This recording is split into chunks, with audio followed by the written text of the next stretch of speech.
Hi students, നമുക്ക് അതിൻ്റെ സ്റ്റാറ്റിസ്റ്റിക്സിൻ്റെ ബാക്കി കുറച്ച് കൺസെപ്റ്റ്സ് നോക്കാം. The first important concept today is called coefficient of variation. Coefficient of variation. So write the heading coefficient of variation. Coefficient of variation നമ്മൾ CV എന്നാണ് denote ചെയ്യാറ്. And it is actually CV എന്ന് പറയുന്നത് ഒരു function അല്ലെങ്കിൽ ഒരു മെഷറാണ് data sets തമ്മിൽ compare ചെയ്യാൻ വേണ്ടി യൂസ് ചെയ്തത്. CV is actually defined as CV is equal to sigma by x bar into 100. ഇത് നമ്മൾ യൂസ് ചെയ്യുന്നത് ഡേറ്റാ സെറ്റ്സിന്റെ കൺസിസ്റ്റൻസി മെഷർ ചെയ്യാനാണ്. അപ്പം നമുക്ക് ഓൾറെഡി അറിയാം that data sets can be represented using a measure of central tendency along with a measure of variation. നമ്മുടെ ആ tuition സ്റ്റുഡൻസിൻ്റെ example ഓർമ്മയുണ്ടല്ലോ, ഒരു ഡേറ്റാ സെറ്റിനെ ഒരു മെഷർ ഓഫ് സെൻട്രൽ ടെൻഡൻസി കൊണ്ട് മാത്രം റെപ്രസെൻ്റ് ചെയ്താൽ ആ ഒരു മീനിങ്, അതിൻ്റെ റെപ്രസെൻറ്റേഷൻ കറക്റ്റ് ആവില്ല എന്ന് നമ്മൾ ട്യൂഷൻ സ്റ്റുഡൻസിൻ്റെ എക്സാമ്പിൾ വെച്ചിട്ട് പറഞ്ഞായിരുന്നു. അതുകൊണ്ടാണ് നമ്മൾ എന്ത് ചെയ്തത്, മെഷർ ഓഫ് സ്കാറ്ററും കൂടെ പഠിക്കണം, മെഷർ ഓഫ് ഡിസ്പേർഷനും കൂടെ പഠിക്കണം എന്ന രീതിയിൽ സിഗ്മയും മീൻ ഡീവിയേഷനും ഒക്കെ പഠിച്ചത്. ഇനി നമ്മൾ പറയാൻ പോകുന്ന ഫംഗ്ഷൻ ഇതിനെ രണ്ടിനെയും, മെഷർ ഓഫ് സെൻട്രൽ ടെൻഡൻസിയെയും മെഷർ ഓഫ് വേരിയൻസിനെയും ഒന്നിച്ച് ഇൻകോപ്പറേറ്റ് ചെയ്യുന്ന ഒരു ഫംഗ്ഷനാണ്. ആൻഡ് ഇതിന്റെ മെയിൻ ഉദ്ദേശം എന്ന് പറയുന്നത് ഡേറ്റാ സെറ്റ്സിന്റെ കൺസിസ്റ്റൻസി മെഷർ ചെയ്യാണ്. Measuring consistency in terms of a measure of central tendency and a measure of dispersion. കാരണം CV-യുടെ ഡെഫിനിഷനകത്ത് സിഗ്മയും ഉണ്ട്, എക്സ് ബാറും ഉണ്ട്. അതായത് മെഷർ ഓഫ് സെൻട്രൽ ടെൻഡൻസി ഉണ്ട്, മെഷർ ഓഫ് ഡിസ്പേർഷനും ഉണ്ട്. X bar measure of central tendency, sigma measure of dispersion. ഈ രണ്ട് ഫംഗ്ഷൻസിൻ്റെയും ടേംസിൽ data സെറ്റിനെ represent ചെയ്യാൻ നമ്മൾ യൂസ് ചെയ്യുന്ന ഒരു ഫംഗ്ഷനാണ് coefficient of variation. Coefficient of variation makes use of the measures of central tendency as well as the measure of dispersion to represent a data set. ഇതിൻ്റെ use വരുന്നത്, സപ്പോസ് നമുക്കൊരു question ഉണ്ട്, ഒരു അന്നത്തെ നമ്മുടെ ട്യൂഷൻ ക്ലാസ് പോലെ ഒരു രാവിലത്തെ ബാച്ച് ഉണ്ട്, വൈകിട്ടത്തെ ബാച്ച് ഉണ്ട്, ഇതിലേത് ബാച്ചാണ് ബെറ്റർ? അല്ലെങ്കിൽ പിന്നെ ഇക്കണോമിക്സിന്റെ ക്ലാസ് ഉണ്ട്, കൊമേഴ്സിന്റെ ക്ലാസ്സും ഉണ്ട്, ഇതിലേത് ക്ലാസ് ഓഫ് സ്റ്റുഡൻസ് ആണ് സ്റ്റാറ്റിസ്റ്റിക്സിന്റെ പെർഫോമൻസിൽ ബെറ്റർ? അതല്ലെങ്കിൽ കരമന കോളേജ് ഉണ്ട്, ഓൾ സെയിൻസ് കോളേജ് ഉണ്ട്, ഇതിലേത് കോളേജിലെ സ്റ്റുഡൻസ് ആണ് എന്താ പറയുക അക്കഡമിക്കലി ബെറ്റർ? ഒരു ഇംഗ്ലണ്ടിന്റെ ക്രിക്കറ്റ് ടീമുണ്ട്, ഇന്ത്യയുടെ ക്രിക്കറ്റ് ടീമുണ്ട്, ഇതിലേത് ടീമാണ് സ്കോറിങ്ങിൽ മോർ കൺസിസ്റ്റന്റ്? ഇങ്ങനെ ക്വസ്റ്റ്യൻസ് വരുമ്പോൾ ഈ വാല്യൂസിനെ, ഈ രണ്ട് ഗ്രൂപ്പ്സിനെയും കമ്പയർ ചെയ്യാൻ വേണ്ടി നമ്മൾ യൂസ് ചെയ്യുന്നത് CV ആണ്, കോഎഫിഷ്യന്റ് ഓഫ് വേരിയേഷൻ ആണ്. കോഎഫിഷ്യന്റ് ഓഫ് വേരിയേഷന്റെ ന്യൂമറേറ്ററിൽ കിടക്കുന്ന ആള് സിഗ്മയാണ് അല്ലെ, സിഗ്മയാണ് ന്യൂമറേറ്ററിൽ. സിഗ്മ എന്താണ്? സിഗ്മ എന്ന് പറയുന്നത് സ്റ്റാൻഡേർഡ് ഡീവിയേഷൻ ആണ്. ഓർമ്മയുണ്ടല്ലോ, നമ്മൾ വേരിയൻസ് പഠിച്ചപ്പം സിഗ്മ സ്ക്വയർ കൊണ്ടാണ് റെപ്രസെന്റ് ചെയ്തത്. അപ്പൊ സിഗ്മ എന്ന് പറയുന്നത് സ്റ്റാൻഡേർഡ് ഡീവിയേഷൻ ആണ്. സ്റ്റാൻഡേർഡ് ഡീവിയേഷന്റെ വാല്യൂ, സ്റ്റാൻഡേർഡ് ഡീവിയേഷൻ ഒരു മെഷർ ഓഫ് ഡിസ്പേർഷൻ ആണ്, അതിന്റെ വാല്യൂ കുറഞ്ഞിരിക്കുന്നതാണ് എപ്പോഴും ഡേറ്റാ സെറ്റിന് നല്ലത്. അതുകൊണ്ട് തന്നെ സിഗ്മ ന്യൂമറേറ്ററിൽ വരുന്നത് കൊണ്ട് എപ്പോഴും കോഎഫിഷ്യന്റ് ഓഫ് വേരിയേഷന്റെ വാല്യൂവും മിനിമം ആയിട്ടിരിക്കുന്നതാണ് ഡേറ്റാ സെറ്റിന് നല്ലത്. അപ്പൊ രാവിലത്തെ ബാച്ച് ഓഫ് സ്റ്റുഡൻസിന് 25, 30, 35 ആണ് മാർക്ക്. വൈകിട്ടത്തെ ബാച്ച് ഓഫ് സ്റ്റുഡൻസിന് 10, 50, 100 ആണ് മാർക്ക്. എങ്കിൽ ഏത് ബാച്ച് ആണ് ബെറ്റർ എന്ന് ഞാൻ നിങ്ങളോട് ചോദിച്ചാൽ, what you have to do is you have to find the standard deviation and the mean of the first batch. അതിനെ നമുക്ക് എക്സ് ബാർ 1 എന്നും സിഗ്മ 1 എന്നും ഡിനോട്ട് ചെയ്യാം. അതിന്റെ CV കണ്ടുപിടിക്കണം. അപ്പൊ നമുക്ക് CV1 എന്ന് പറയാം. CV1 is sigma 1 by x bar 1 into 100. അതേപോലെ സെക്കൻഡ് ബാച്ചിന്റെ അരിത്തമെറ്റിക് മീനും സ്റ്റാൻഡേർഡ് ഡീവിയേഷനും കണ്ടുപിടിക്കണം. സെക്കൻഡ് ബാച്ചിന്റെ CV2ഉം കണ്ടുപിടിക്കണം. അതിന്റെ ഡെഫിനിഷൻ എന്ന് പറയുന്നത് sigma 2 by x bar 2 into 100. എന്നിട്ട് CV1ഉം CV2ഉം കൂടെ കമ്പയർ ചെയ്യണം. ഇതിൽ യഥാർത്ഥത്തിൽ നമ്മൾ ചെയ്ത് നോക്കുമ്പോൾ CV1 ആയിരിക്കും കുറഞ്ഞ് കിട്ടുക, ഡേറ്റയുടെ പ്രത്യേകത കൊണ്ട്. അപ്പൊ CV1 ലെസ് ദാൻ CV2 എന്ന് കിട്ടും. ഏതിന്റെ CV ആണോ കുറവ് ആ ഡേറ്റ സെറ്റ് ആയിരിക്കും ബെറ്റർ അല്ലെങ്കിൽ മോർ consistent. അപ്പോൾ ഒന്നുകൂടെ ഞാൻ പറയാം. Coefficient of variation measures the consistency of data set and it is defined as sigma by x bar into 100. Data സെറ്റിന്റെ കോഎഫിഷ്യന്റ് ഓഫ് വേരിയേഷൻ കുറഞ്ഞിരിക്കുന്നതാണ് നമുക്ക് നല്ലത്. ഇപ്പൊ രണ്ട് ഡേറ്റാ സെറ്റ്സിനെ കമ്പയർ ചെയ്യാൻ പറഞ്ഞാൽ രണ്ടിന്റെയും സി വി കണ്ടുപിടിച്ചിട്ട് ഏത് സി വി ആണോ കുറവ് ആ ഡേറ്റാ സെറ്റ് ആണ് നല്ലത്. ഓക്കെ, ഇതാണ് സി വി എന്ന് പറഞ്ഞ കൺസെപ്റ്റ്. അപ്പൊ എഴുതിക്കോ, കോഎഫിഷ്യന്റ് ഓഫ് വേരിയേഷൻ ഹെഡിങ് ബ്രാക്കറ്റിനകത്ത് സി വി. അതിന്റെ താഴെ എഴുതും the coefficient of variation measures അല്ലെങ്കിൽ gives an idea regarding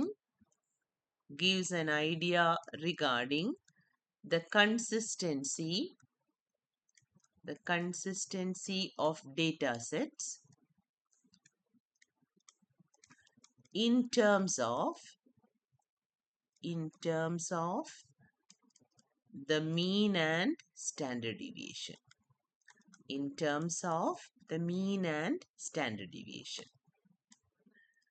It is defined as CV is equal to sigma by x bar into 100. Sigma by x bar into 100, where sigma is the standard deviation and x bar is the arithmetic mean.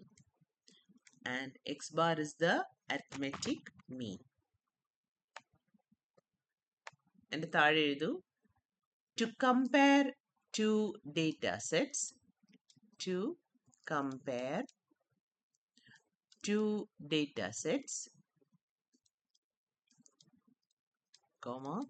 find the CVs of both the data sets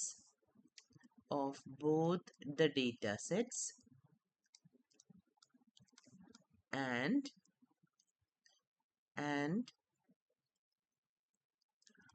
this data for which CV is minimum is the more consistent one.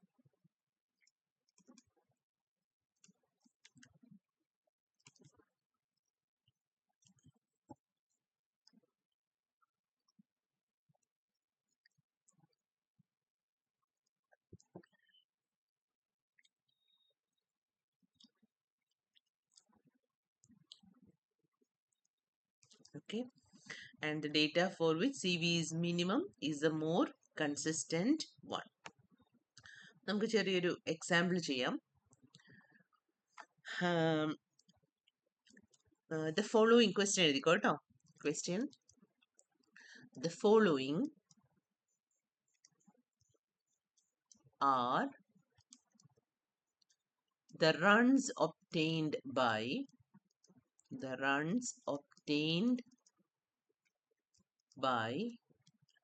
two cricket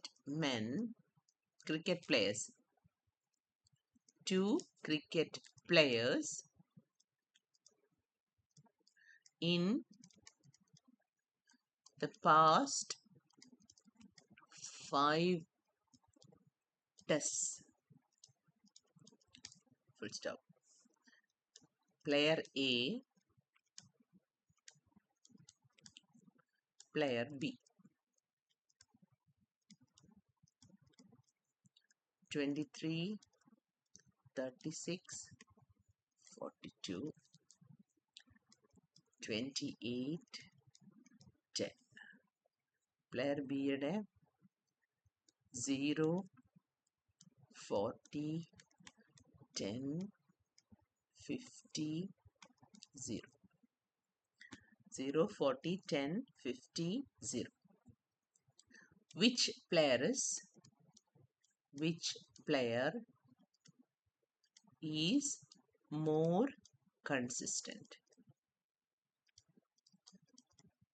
ചിലപ്പം ഇങ്ങനെ തന്നെ consistent എന്നുള്ള word തന്നെ use ചെയ്യും, അല്ലെങ്കിൽ ചോദിക്കും which player is more effective in scoring runs, അല്ലെങ്കിൽ which player has more capacity to score runs. ഇങ്ങനെ എങ്ങനെ വേണമെങ്കിലും ചോദിക്കാം. ആരാണ് ബെറ്റർ എന്നർത്ഥം വരുന്ന ക്വസ്റ്റ്യൻ. That's all. ഓക്കെ. അപ്പൊ ഇവിടെ 2 പ്ലെയേഴ്സ് ആണ്. ആദ്യത്തെ പ്ലെയറിന്റെ റൺസ് 5 ഗെയിംസിലെ റൺസ് ആണ് ഈ കിടക്കുന്നത്. രണ്ടാമത്തെ പ്ലെയറിന്റെ 5 ഗെയിംസിലെ റൺസ് ആണ് ഈ കിടക്കുന്നത്. നിങ്ങളോട് ചോദിച്ചേക്കുന്നത് which player is more consistent. അപ്പൊ എന്ത് ചെയ്യണം? Let x1 bar be the mean. Answer എഴുതേണ്ട അങ്ങനെയാണ്. Let x1 bar be the mean and sigma 1 be the standard deviation of player 1. 2 പേരുള്ളതുകൊണ്ട് നമുക്ക് ഈ 1 2 എന്നിടേണ്ടി വരും. Of player A. അതേപോലെ x2 bar be the mean and sigma 2 be the standard deviation of player B. നമ്മൾ 2 പേർക്കും notations assign ചെയ്യുന്നു. x1 ബാറും x2 ബാറും പിന്നെ സിഗ്മ 1ഉം സിഗ്മ 2. ഇനി നമ്മുടെ ജോലി എന്ന് പറയുന്നത് ഇതിന്റെ എല്ലാം വാല്യൂസ് കണ്ടുപിടിക്കണം. അപ്പൊ റോ ഡേറ്റ ആണ് ചെയ്യാൻ ഭയങ്കര എളുപ്പമാണ്. പൊതുവെ CV കണ്ടുപിടിക്കാനായിട്ട് റോ ഡേറ്റ ആയിരിക്കും ചോദിക്കുന്നത്. അപ്പോൾ നമുക്ക് ആദ്യം x1 ബാർ നോക്കാം. എന്താണ് x1 ബാറിന്റെ formula? x1 bar is equal to values എല്ലാം കൂടെ ആഡ് ചെയ്യുക. 23 plus 36 plus 42 plus 28 plus 10 divided by 5. ഞാൻ കണ്ടുപിടിക്കുന്നില്ല, ജസ്റ്റ് കാണിക്കുന്നതേ ഉള്ളൂ. x2 ബാർ അതേപടി കണ്ടുപിടിക്കുക. 0 plus 40 plus 10 plus 50 plus 0 divided by 5. രണ്ടിന്റെയും വാല്യൂ കിട്ടിയാൽ x1 ബാറും x2 ബാറും കിട്ടും. ഇനി നമുക്ക് വേണ്ടുന്നത് 2 പേരുടെയും സ്റ്റാൻഡേർഡ് ഡീവിയേഷൻ. സ്റ്റാൻഡേർഡ് ഡീവിയേഷൻ കിട്ടണമെങ്കിൽ ആദ്യം എന്ത് വേണം? വേരിയൻസ് കണ്ടുപിടിക്കണം. അപ്പൊ നമുക്ക് സിഗ്മ 1 സ്ക്വയർ ആണ് വേണ്ടത്. എന്തായിരുന്നു റോ ഡേറ്റ കേസിലെ formula? 1/n summation xi square ബ്രാക്കറ്റിനകത്ത് minus X bar square.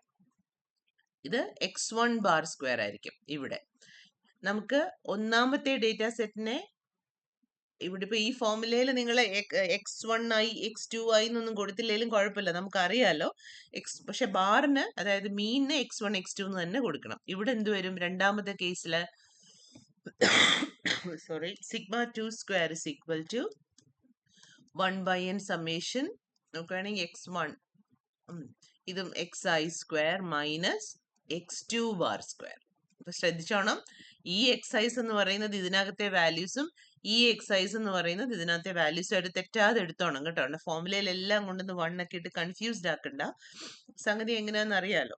So ഈ ഫോർമുല ഉപയോഗിച്ച് സിഗ്മ 1 സ്ക്വയറും സിഗ്മ 2 സ്ക്വയറും കണ്ടുപിടിക്കണം.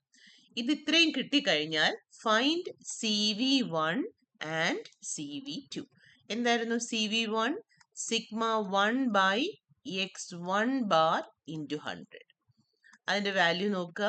CV2 എന്ന് പറയുന്നത് sigma 2 by x2 bar into 100.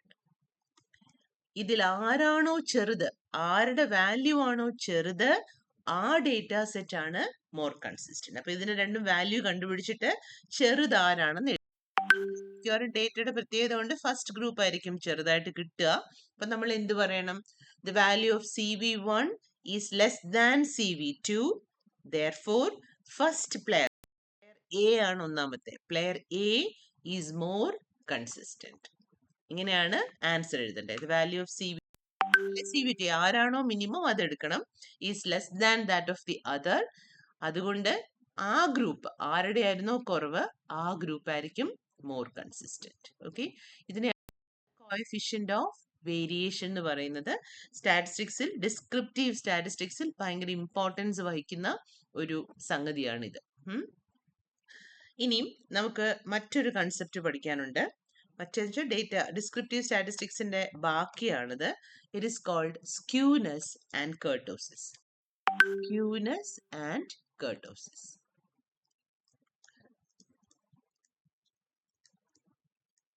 അപ്പൊ നമ്മള് കുറേ കാര്യങ്ങൾ ഡേറ്റയുടെ പഠിച്ചു. ഡേറ്റ സെറ്റ് നമ്മുടെ കയ്യിൽ ഉണ്ടെങ്കിൽ അതിന്റെ സെൻട്രൽ വാല്യൂ കണ്ടുപിടിക്കാൻ പഠിച്ചു. സെൻട്രൽ വാല്യൂവിന്റെ പേരെന്തായിരുന്നു? Measure of central tendency. അത് കഴിഞ്ഞിട്ട് ആ സെൻട്രൽ വാല്യൂവിൽ നിന്ന് ഡേറ്റ എത്ര ദൂരത്തിലാണ് കിടക്കുന്നത്, ഡേറ്റയുടെ സ്കാറ്റർ, അത് മനസ്സിലാക്കാനായിട്ട് നമ്മൾ മെഷർ ഓഫ് ഡിസ്പേർഷൻ പഠിച്ചു. അപ്പൊ ഈ രണ്ട് കാര്യങ്ങളാണ് നമ്മൾ ഇതുവരെ പഠിച്ചേക്കുന്നത്. അതൊക്കെ ഉപയോഗിച്ച് ഡേറ്റാ സെറ്റിനെ കമ്പയർ ചെയ്യാനായിട്ട് കോഎഫിഷ്യന്റ് ഓഫ് വേരിയേഷനും പഠിച്ചു. പക്ഷെ ഇത്രയും മാത്രമല്ല ഒരു ഡേറ്റാ സെറ്റിനെ ഡിസ്ക്രൈബ് ചെയ്യാൻ നമുക്ക് വേണ്ടുന്നത്. നമുക്ക് ഡേറ്റയുടെ ഷേപ്പും കൂടെ ആവശ്യമാണ്. നമ്മൾ ഷേപ്പ് എന്ന് പറയുമ്പോൾ നമ്മൾ പഠിച്ചിട്ടുള്ള ഫ്രീക്വൻസി കർവിന്റെ ഷേപ്പിനെ പറ്റിയാണ് പറയുന്നത്. എന്തായിരുന്നു ഫ്രീക്വൻസി കർവ്? ഓർമ്മയുണ്ടോ? എക്സ് ആക്സിസും വൈ ആക്സിസും വരച്ചിട്ട് നമ്മുടെ ഫ്രീക്വൻസി ഡെൻസിറ്റിയുടെ വാല്യൂ വൈ ആക്സിസിലും നമ്മളുടെ ക്ലാസ് മാർക്സിന്റെ വാല്യൂ എക്സ് ആക്സിസിലും എടുത്ത് നമ്മളിങ്ങനെ സ്മൂത്ത് കർവ് ഒക്കെ വരച്ച ഓർമ്മയുണ്ടോ? ഇത് ഇങ്ങനെ നിങ്ങൾക്ക് കിട്ടിയിട്ടുണ്ടാവില്ല. നമ്മൾ സാധാരണ വരയ്ക്കുമ്പോൾ ഇങ്ങനെ എങ്ങാനൊക്കെ പോയെന്നിരിക്കും ചിലപ്പോൾ. ഇതേപോലൊക്കെ നമുക്ക് ഗ്രാഫ്സ് കിട്ടിയിട്ടുണ്ടാവും. അപ്പൊ ഇതിനെയാണ് നമ്മളൊരു ഫ്രീക്വൻസി കർവ് എന്ന് പറയുന്നത്. ഈ കർവിന്റെ ഷേപ്പ് ഡേറ്റയെ സംബന്ധിച്ചോളം ഭയങ്കര ഇമ്പോർട്ടൻ്റ് ആണ്. അതില് പല ഡേറ്റ ഇപ്പൊ നമ്മൾ ഒത്തിരി എക്സാമ്പിൾസ് ക്ലാസ്സിൽ പറഞ്ഞിട്ടുണ്ട് അല്ലെ. ആൾക്കാരുടെ സാമ്പത്തിക ശേഷിയെ പറ്റി നമ്മൾ പറഞ്ഞിട്ടുണ്ട്, ആൾക്കാരുടെ മാർക്കിനെ പറ്റി പറഞ്ഞിട്ടുണ്ട്, ആൾക്കാരുടെ ഹൈറ്റിനെ പറ്റി പറഞ്ഞിട്ടുണ്ട്, വെയിറ്റിനെ പറ്റി പറഞ്ഞിട്ടുണ്ട്. അവിടെ എല്ലാം നമുക്ക് എന്തറിയാം? ഇപ്പോ ആൾക്കാരുടെ മാർക്ക് പറയുകയാണെങ്കിൽ ഇത് മിനിമം മാർക്ക് 0, ഇത് മാക്സിമം മാർക്ക് 100. വളരെ കുറച്ചാൾ, ഇത് ഫ്രീക്വൻസി ആണെന്ന് ആലോചിച്ചോണേ. ഫ്രീക്വൻസി വെച്ചാൽ ആ മാർക്ക് കിട്ടുന്ന ആൾക്കാരുടെ എണ്ണത്തിന്റെ ഫ്രീക്വൻസി ഡെൻസിറ്റിയാണ് ഇത്. വളരെ കുറച്ച് മാർക്ക് കിട്ടുന്ന ആൾക്കാര് തീരെ കുറവായിരിക്കും അല്ലെ. അതായത് 0 കിട്ടുന്ന ആൾക്കാര് നമ്പർ ഭയങ്കര കുറവായിരിക്കും. മാക്സിമം ആൾക്കാർക്കും ഏത് ഗ്രൂപ്പിലായിരിക്കും മാർക്ക് കിട്ടുക? ഒരു 40 മാർക്കിനും മേ ബി ഒരു 70 മാർക്കിനും ഇടയിലായിരിക്കും മാക്സിമം ആൾക്കാർ കിടക്കുന്നത്. അതുകൊണ്ടാണ് അവിടോട്ടെത്തുമ്പോൾ ഈ ഗ്രാഫ് പൊതുവെ ഇങ്ങനെ പീക്ക് ആവുന്നത്. അതിനുശേഷം നമ്മൾ താഴോട്ടെത്തി 100 മാർക്ക് ഫുൾ മാർക്സ് കിട്ടുന്നവരുടെ എണ്ണവും കുറച്ച് കുറവായിരിക്കും. അപ്പോ അതാണ് ഈ ഗ്രാഫ്. ഇങ്ങനത്തെ ഷേപ്പുള്ള ഒരു ഗ്രാഫ്, ഇങ്ങനത്തെ ഷേപ്പുള്ള ഗ്രാഫ് നമ്മൾ സ്റ്റാറ്റിസ്റ്റിക്സിൽ ഒത്തിരി ഡേറ്റാ സെറ്റ്സിൽ ഒത്തിരി കാണുന്നതാണ്. അതായത് ചെറിയ വാല്യൂസ് എടുക്കുമ്പോൾ ഫ്രീക്വൻസി കുറവായിരിക്കും, എക്സ്ട്രീംലി ഹൈ വാല്യൂസിലും ഫ്രീക്വൻസി കുറവായിരിക്കും, ഇടയിലുള്ള വാല്യൂസിലെ ഫ്രീക്വൻസി ഭയങ്കര കൂടുതലായിരിക്കും. ആൾക്കാരുടെ ഫിനാൻഷ്യൽ സ്റ്റാറ്റസ് എടുത്താലും പൊതുവെ അങ്ങനെയാണ്. 0 ഇൻകം ഉള്ള ആൾക്കാർ പൊതുവെ ഭയങ്കര കുറവാണ്. ഇവിടെ താഴെയാണ് അതിന്റെ നമ്പർ. മെജോറിറ്റി ആൾക്കാരുടെയും ഇൻകം എന്ന് പറയുന്നത് ഒരു ആവറേജ് ഏരിയയിൽ കിടക്കും. അതുകൊണ്ട് ആവറേജ് ഇൻകം എന്ന് പറയുന്ന സ്ഥലത്തെ പിന്നെ ഗ്രാഫിന്റെ ഹൈറ്റ് ഭയങ്കര കൂടുതലായിരിക്കും. അത് കഴിഞ്ഞ് എക്സ്ട്രീംലി ലാർജ് ഇൻകം വരുമ്പോഴും ഫ്രീക്വൻസി കുറവായിരിക്കും.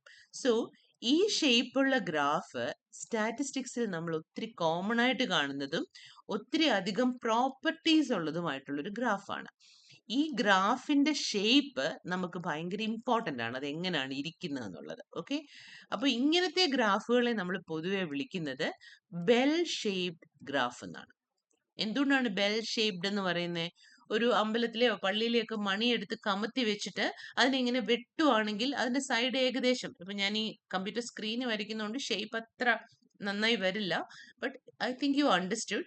ഒരു അമ്പലത്തിലെ മണിയെടുത്ത് വെട്ടുമ്പം കിട്ടുന്ന ആ സൈഡിന്റെ ഷേപ്പാണിത്. അതുകൊണ്ടാണ് അതിനെ ബെൽ ഷേപ്ഡ് ഗ്രാഫ് എന്ന് പറയുന്നത്.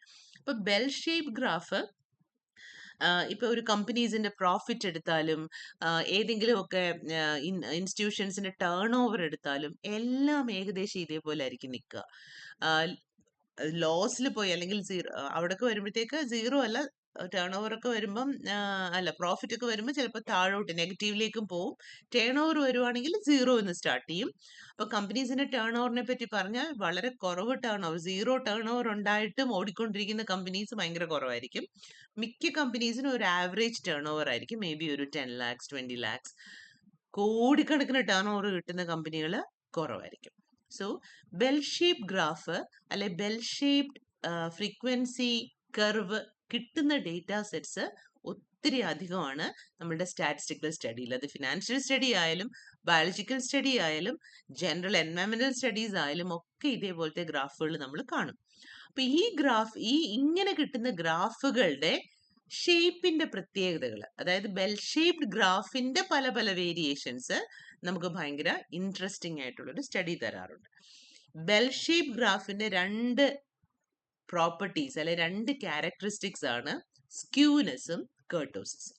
ഓക്കെ, അപ്പൊ സ്ക്യൂനെസ്സിലും കർട്ടോസിലും നമ്മൾ ഡീൽ ചെയ്യുന്നത് ബെൽ ഷേപ്പ് ഗ്രാഫ്സിനെ പറ്റി മാത്രമാണ്. അപ്പൊ എന്താണ് ഒരു ബെൽ ഷേപ്പ് ഗ്രാഫ് എന്ന് മനസ്സിലായല്ലോ.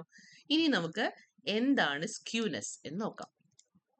Skewness actually measures the symmetry. ഈ ഗ്രാഫിന്റെ സിമെട്രിയുടെ മെഷറാണ് സ്ക്യൂനെസ്. എന്തിനാണ് നമ്മൾ സിമെട്രി എന്ന് പറയുന്നത്? ഏതെങ്കിലും ഒരു സംഗതി അതിന്റെ നടുവിലൂടെ ഒരു വര വരച്ചാൽ ഇടതുവശവും വലതുവശവും ഒരേപോലെ കിടക്കുന്നതിനെയാണ് സിമെട്രി എന്ന് പറയുന്നത്. When the left hand side and the right hand side of the central line are mirror images, ഒന്നിന്റെ മിറർ ഇമേജ് ആണ് മറ്റതെങ്കിൽ നമ്മൾ സിമെട്രി പെർഫെക്റ്റ് ആണെന്ന് പറയും, പെർഫെക്റ്റ് സിമെട്രി ഉണ്ടെന്ന് പറയും അല്ലെ. ഇടതുവശവും വലതുവശവും ഒരേപോലെ ഇരുന്നാൽ സിമെട്രി ഈസ് പെർഫെക്റ്റ് എന്ന് പറയും. ഒരു കാലത്ത് നമ്മളിപ്പം ഒരു ലൈൻ വരച്ചിട്ട് ഇടത്തെ കൈയും വലത്തെ കൈയും കൊണ്ട് ഒരേപോലെ രണ്ട് സൈഡിലും എന്തെങ്കിലും ഡിസൈൻ ഒക്കെ വരയ്ക്കാൻ നോക്കിക്കഴിഞ്ഞാൽ അപ്പൊ നമുക്ക് മനസ്സിലാവും അത് ഒരേപോലെ ഇരുന്നാൽ നമുക്ക് എന്താ പറയാ, സിമെട്രിക് ആണെന്ന് പറയാം. രണ്ടും തമ്മിൽ വ്യത്യാസം ഉണ്ടെങ്കിൽ അത് നോൺ സിമെട്രിക് ആണെന്ന് പറയാം. അപ്പൊ സിമെട്രി ഓഫ് ഡേറ്റാ സെറ്റ്സ് എന്ന് വെച്ചാൽ സെൻട്രൽ വാല്യൂവിന് ചുറ്റുമുള്ള സിമെട്രി. ഇതിന്റെ നടുവിലൂടെ ഒരു വര വരച്ചാൽ അതിന് ചുറ്റുമുള്ള സിമെട്രി നമുക്ക് ഭയങ്കര ഇമ്പോർട്ടൻ്റ് ആണ്. മോഡൽ വാല്യൂവിന് ചുറ്റുമുള്ള സിമെട്രിയെ പറ്റിയാണ് നമ്മൾ എപ്പോഴും പറയാറ്. മോഡ് എന്ന് പറഞ്ഞാൽ ഏറ്റവും ഹൈറ്റ് ഉള്ള പോയിന്റിലൂടെ വരയ്ക്കുന്നത്. ഏറ്റവും ഹൈറ്റ് എന്ന് പറഞ്ഞാൽ ഏറ്റവും അധികം ഫ്രീക്വൻസി എന്നല്ലേ അർത്ഥം. അധികം ഫ്രീക്വൻസി ഉള്ള സാധനമാണ് മോഡ്. അപ്പൊ നടുവിലൂടെ വരയ്ക്കുക എന്ന് പറഞ്ഞാൽ മോഡൽ വാല്യൂയിലൂടെ ഒരു ലൈൻ വരച്ചാൽ അതിന്റെ ലെഫ്റ്റ് ഹാൻഡ് സൈഡും റൈറ്റ് ഹാൻഡ് സൈഡിലെ ഷേപ്പ് ഒരേപോലെ ഇരുന്നാൽ ഡേറ്റ സിമെട്രിക് ആണെന്ന് പറയും. അപ്പൊ എത്രമാത്രം സിമെട്രി ഉണ്ട് എന്നത് മെഷർ ചെയ്യാനാണ് നമ്മൾ സ്ക്യൂനെസ് എന്ന് പറയുന്ന കൺസെപ്റ്റ് യൂസ് ചെയ്യുന്നത്. ഓക്കെ, അപ്പൊ അടുത്ത ഹെഡിങ് എഴുതിക്കോ, സ്ക്യൂനെസ്. എന്താ അതിന്റെ താഴെ എഴുതൂ, skewness measures the symmetry of data sets. Skewness measures the symmetry of data sets. Full stop. Skewness is applicable to data sets having bell-shaped curves, having bell-shaped frequency curves. Skewness is applicable to data sets having bell-shaped frequency curves.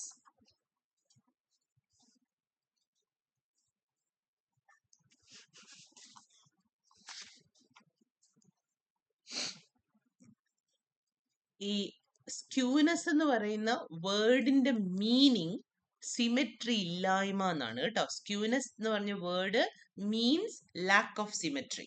അപ്പൊ skewness ഉണ്ടെന്ന് പറഞ്ഞാൽ symmetry ഇല്ല എന്നർത്ഥം, skewness ഇല്ല എന്ന് പറഞ്ഞാൽ symmetry ഉണ്ടെന്നർത്ഥം. Okay, അതായത് നമ്മൾ എന്താ പറയാ, വെളുപ്പും കറുപ്പും പോലെ. വെളുപ്പുണ്ട്, എത്രമാത്രം വെളുപ്പുണ്ടോ അത്രമാത്രം കറുപ്പില്ല എന്നല്ലേ അർത്ഥം. എത്രമാത്രം വെളുപ്പില്ല എന്ന് പറഞ്ഞാൽ അത്രമാത്രം കറുപ്പുണ്ട് എന്നാണ് അർത്ഥം. അപ്പൊ സ്ക്യൂനെസ് ആക്ച്വലി മെഷർ ചെയ്യുന്നത് സിമെട്രിയാണ്.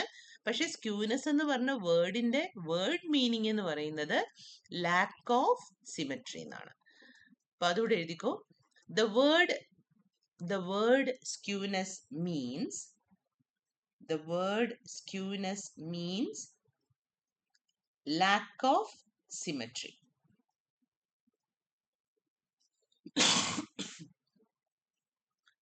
Skewness means lack of symmetry. Full stop. The skewness of a data set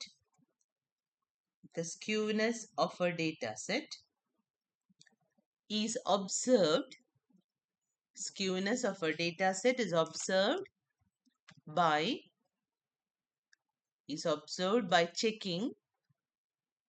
checking the distribution of observations. Skewness of a data set is observed. അത് ഒബ്സർവ് ചെയ്യാൻ എന്ത് ചെയ്യണം? നമ്മുടെ മോഡിന് ചുറ്റും ഡേറ്റ എങ്ങനെയാണ് കിടക്കുന്നത് എന്നുള്ളത് ഒബ്സർവ് ചെയ്യണം. എന്തിലൂടെ ഒബ്സർവ് ചെയ്യണം? ഫ്രീക്വൻസി കർവിലൂടെ ഒബ്സർവ് ചെയ്യണം. is observed by checking the distribution of data values on both sides of the mode. On both sides of the mode. എന്ന് വെച്ചാല് നമ്മളുടെ കയ്യിലെ ഡേറ്റ സെറ്റിന്റെ ഫ്രീക്വൻസി കർവ് വരയ്ക്കുക. ഫ്രീക്വൻസി കർവില് ഇപ്പൊ ആദ്യം നമ്മൾ ഗ്രാഫിക്കലി നോക്കാനാണെങ്കിൽ നമ്മൾ ഒരു ഡേറ്റ സെറ്റ് എടുക്കുക. അതിന്റെ നമ്മൾ പണ്ട് നേരത്തെയൊക്കെ വരച്ചിട്ടുള്ള ഒരു ഫ്രീക്വൻസി കർവ് വരയ്ക്കുക. അപ്പൊ അത് ഇങ്ങനെ ആയിരിക്കണം. ഇങ്ങനെയെന്ന് പറഞ്ഞാൽ ബെൽ ഷേപ്ഡ് ആയിരിക്കണം, എന്നാലേ കാര്യമുള്ളൂ. ഈ ബെൽ ഷേപ്ഡ് കർവിന്റെ ഒരു പ്രത്യേകത, അത് യൂണി മോഡൽ ആയിരിക്കും. യൂണി മോഡൽ ഒബ്സർവേഷൻസിന്റെ മാത്രമേ നമുക്ക് എന്താണ് ഇങ്ങനെ കിട്ടുള്ളൂ. യൂണി മോഡൽ എന്ന് വെച്ചാൽ എന്താ, ഒറ്റ മോഡ്. എന്നിട്ട് അതിന്റെ മോഡിലൂടെ നമ്മൾ ഇങ്ങനെ ഒരു പെർപെൻഡിക്കുലർ താഴോട്ട് വരയ്ക്കണം. എന്നിട്ട് ഈ രണ്ട് വശങ്ങളും കമ്പയർ ചെയ്യണം. ഈ മോഡിലൂടെ വരച്ച പെർപെൻഡിക്കുലറിന്റെ രണ്ട് സൈഡും ഒരേപോലെയാണെങ്കിൽ, മിറർ ഇമേജ് ആണെങ്കിൽ, we say that there is absolutely no skewness. രണ്ടും ഒരേപോലെ കിട്ടിയാൽ, ഞാൻ വരയ്ക്കുമ്പം സ്ക്രീൻ ആയതുകൊണ്ടാണ് കേട്ടോ ഇങ്ങനെ ഒരു പ്രത്യേക ഡിഫറൻസ് വരുന്നത്. നമ്മുടെ സെൻട്രൽ ലൈൻ ഇതിലൂടാണ് മോഡ് കണ്ടുപിടിച്ച് മോഡിലൂടാണ് ആ ലൈൻ വരയ്ക്കുന്നത്. ആ ലൈനിന്റെ ലെഫ്റ്റ് ഹാൻഡ് സൈഡും റൈറ്റ് ഹാൻഡ് സൈഡും മിറർ ഇമേജസ് ആയിട്ട് കിട്ടിയാൽ, ഒരേപോലെ കിട്ടിയാൽ, we say that there is no skewness or the skewness is 0. No skewness വെച്ചാൽ സ്ക്യൂനെസ് ഈക്വൽ ടു 0. അങ്ങനെയുള്ളൊരു ഡേറ്റാ സെറ്റിനെ നമ്മൾ സിമെട്രിക് ഡേറ്റാ സെറ്റ് എന്ന് പറയും. ഇനിയും ഇത് ഒരു കേസ്. അടുത്ത കേസിൽ സംഭവിക്കുന്നത് എന്താന്ന് വെച്ചാൽ, സീറോ സ്ക്യൂനെസ്സിൽ ഇങ്ങനെ സ്ക്യൂനെസ് 0 ആകാം, പോസിറ്റീവ് ആകാം, നെഗറ്റീവ് ആകാം. പോസിറ്റീവ് എന്ന് പറഞ്ഞാൽ നമ്മുടെ മോഡ് പെട്ടെന്ന് അങ്ങ് വരും, എന്നിട്ട് അതിന്റെ സൈഡിലോട്ട് കൂടുതൽ ഒബ്സർവേഷൻസ് കിടക്കും. അതായത് ഇങ്ങനെ വരും മോഡ്, ആ മോഡിന്റെ റൈറ്റ് സൈഡിലോട്ട് ഒബ്സർവേഷൻസ് കൂടുതലായിരിക്കും. ഇങ്ങനാണെങ്കിൽ നമ്മൾ പറയും സ്ക്യൂനെസ് ഇസ് പോസിറ്റീവ്. സ്ക്യൂനെസ് എന്ന് പറയുന്നത് പോസിറ്റീവ് അല്ലെങ്കിൽ 0യെ കാട്ടി കൂടുതലാണെന്ന് പറയും. ഇനി ഇതിന് പകരം നമ്മളുടെ മോഡ് ആദ്യം വളരെ സ്ലാൻഡില് ഡേറ്റ ഇങ്ങനെ കയറി മുകളിലെത്തിയിട്ട് പെട്ടെന്ന് ഇങ്ങ് താഴെ വരുവാണ്. അതായത് നമ്മുടെ മോഡിന്റെ ലെഫ്റ്റ് ഹാൻഡ് സൈഡിലാണ് കൂടുതൽ ഒബ്സർവേഷൻസ്. അങ്ങനെയാണെങ്കിൽ V say that the skewness is negative or it is less than 0. ഇവിടെ പോസിറ്റീവ് സ്ക്യൂനെസ്, രണ്ട് സൈഡും ഏകദേശം ഒരേപോലെ കിട്ടുവാണെങ്കിൽ നമ്മൾ അതിനെ, ഇതിപ്പം വരച്ചത് അത്ര പെർഫെക്റ്റ് അല്ല, ഇങ്ങനെ വരുവാണെങ്കിൽ നമ്മൾ അതിനെ 0 സ്ക്യൂനെസ് എന്ന് പറയും.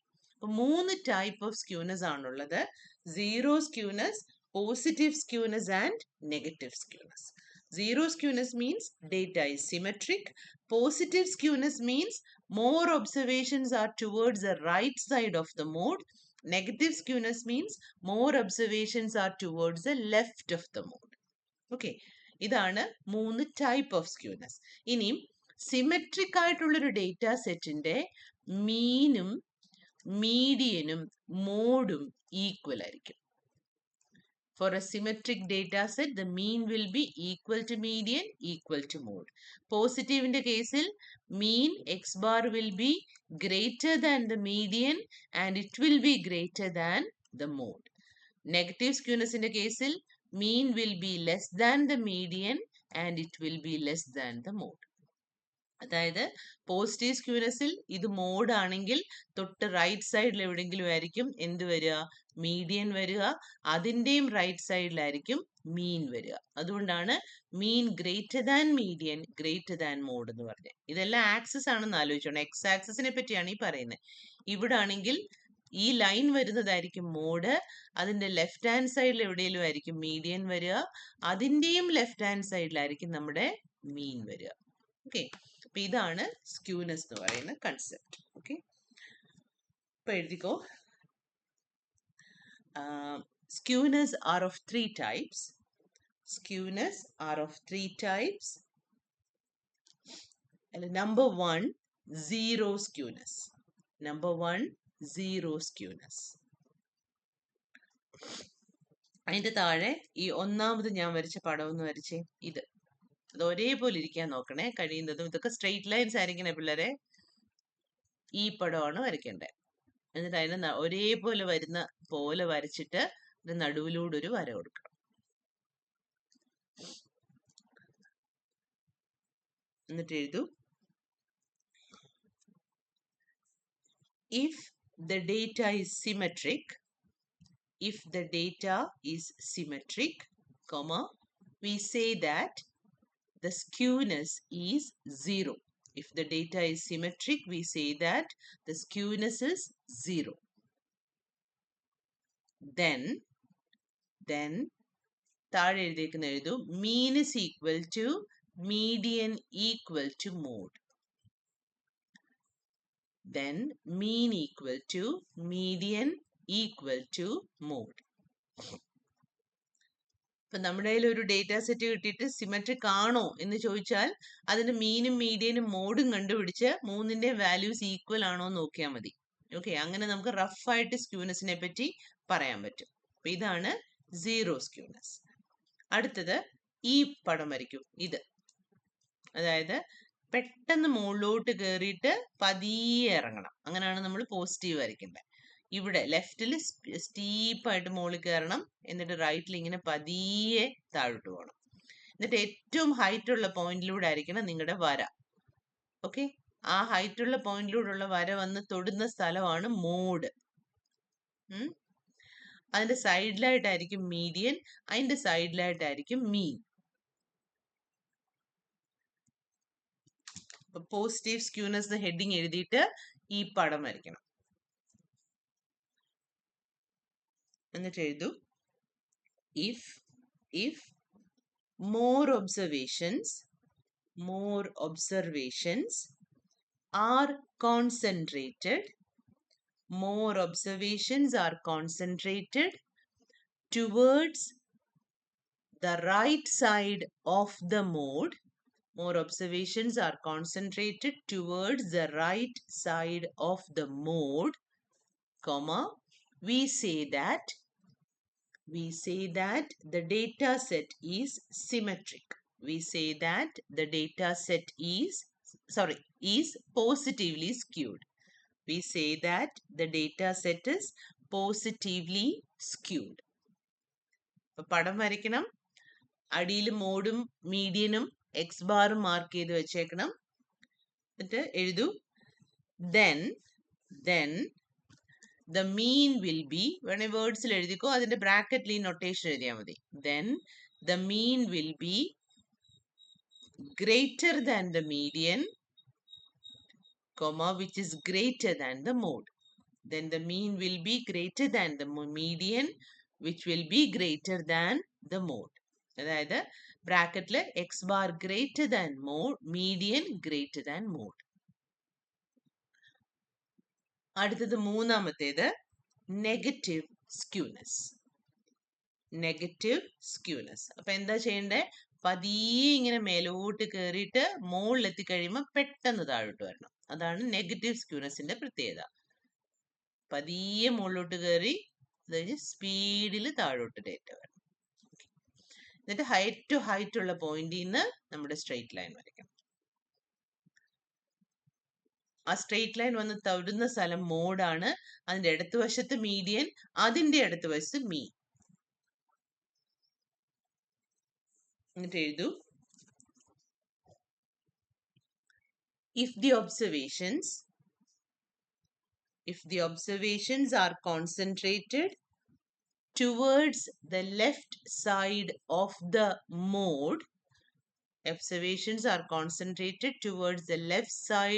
the mode, comma, data set is said to be negatively skewed.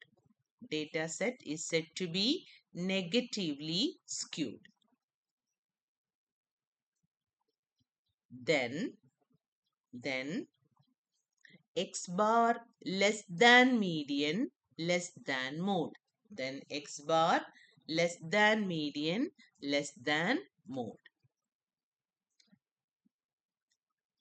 ഇതാണ് നമ്മളുടെ സ്ക്യൂനെസ് എന്ന് പറയുന്ന കൺസെപ്റ്റ്. ഇനി ഇതേപോലെ ഒരു കൺസെപ്റ്റ് കൂടെ ഉണ്ട്, വിച്ച് ഇസ് കോൾഡ് കർട്ടോസിസ്. മറ്റേത് ഷേപ്പ്, വലത്തോട്ടാണോ കൂടുതൽ വെയിറ്റ്, ഇടത്തോട്ടാണോ കൂടുതൽ വെയിറ്റ് എന്നൊക്കെ ഉള്ളതാണ് സ്ക്യൂനെസ്. കെർട്ടോസിസ് എന്ന് പറയുന്ന അടുത്ത സംഗതി അതും സിമ്പിൾ ആണ്, സെയിം ഗ്രാഫിന്റെ ആണ്. കെർട്ടോസിസ് മെഷർ ചെയ്യുന്നത് നമ്മുടെ ഗ്രാഫ് പീക്ഡ് ആണോ അല്ലയോ എന്നാണ്. അതായത് ഗ്രാഫ് ഇങ്ങനെയാണോ അതോ ഇങ്ങനെയാണോ അതോ ഇങ്ങനെയാണോ. പീക്ഡ് ആണ്, പീക്കഡ്നെസ് ഓഫ് ദ ഗ്രാഫ്. അതായത് മോഡിന്റെ വാല്യൂ എക്സ്ട്രീംലി, മോഡിന്റെ ഫ്രീക്വൻസി ഭയങ്കര എക്സ്ട്രീംലി ഹൈ ആണോ എന്നതാണ് കെർട്ടോസിസ് മെഷർ ചെയ്യുന്നത്. അപ്പം അടുത്ത വേർഡ് എഴുതൂ, അടുത്ത heading എഴുതൂ, കെർട്ടോസിസ്.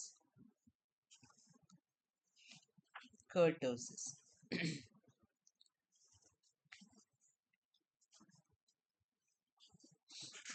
Right? Kurtosis measures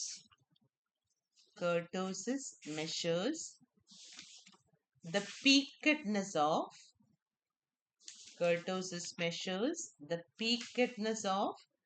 data sets.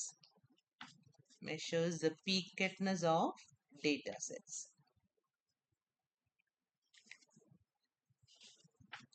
If the frequency curve is extremely peak, അതായത് നിങ്ങൾ ഇനി ആ പടങ്ങൾ ഒന്ന് വൃത്തിയായിട്ട് ഞാനതൊന്ന് മായ്ച്ചൊന്നുകൂടെ വരച്ചു തരാം.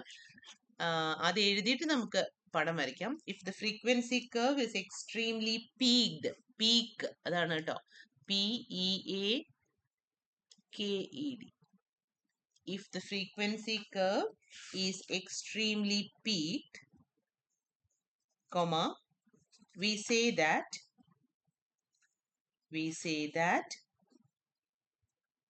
the data is leptokurtic. Spelling ഒക്കെ നോക്കി എഴുതണേ. We say that the data is leptokurtic. എന്നിട്ട് അതിന്റെ സൈഡിലോട്ട് ആ ഗ്രാഫ് വരച്ചിട്ട് ഇങ്ങനെ നല്ല പൊക്കത്തി പോകുന്ന ഒരു എണ്ണം വരയ്ക്കണം. ഇതാണ് leptokurtic.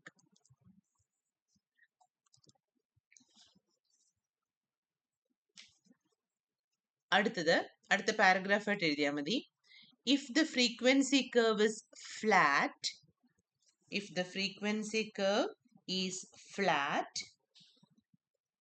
the data is said to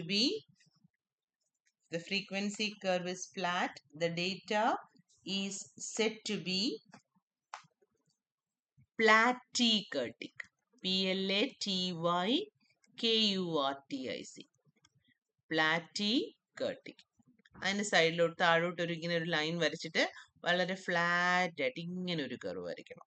okay, the data is set to be platykurtic.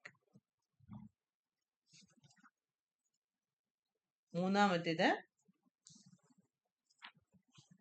if the frequency curve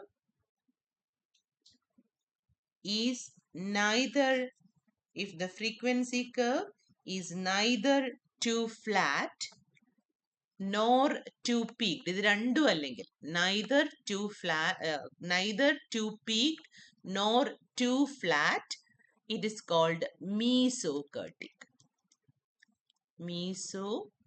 It is neither too peaked nor too flat, it is called mesokurtic.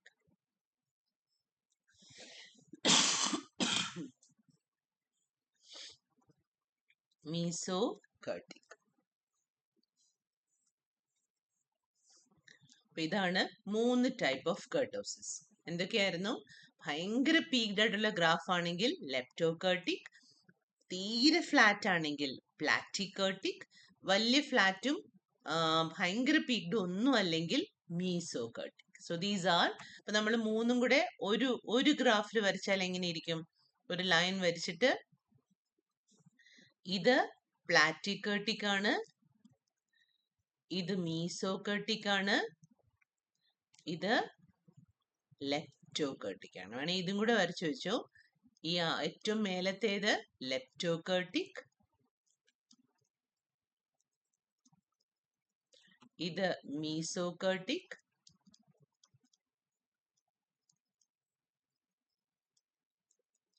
ഇത് പ്ലാറ്റിക്കർട്ടിക്. Okay, ഇതാണ് kurtosis. ഇത് കണ്ടുപിടിക്കാനുള്ള ഒരു method ഉണ്ട്, നമുക്ക് അടുത്ത വീഡിയോയിൽ പറയാം. So this is skewness and kurtosis. അപ്പൊ 3 കൺസെപ്റ്റ് ആണ് നമ്മൾ പഠിച്ചത്. ഒന്ന് കോഎഫിഷ്യന്റ് ഓഫ് വേരിയേഷൻ, ഒന്ന് സ്ക്യൂനെസ്, അടുത്തത് kurtosis. So that's all for today. Thank you.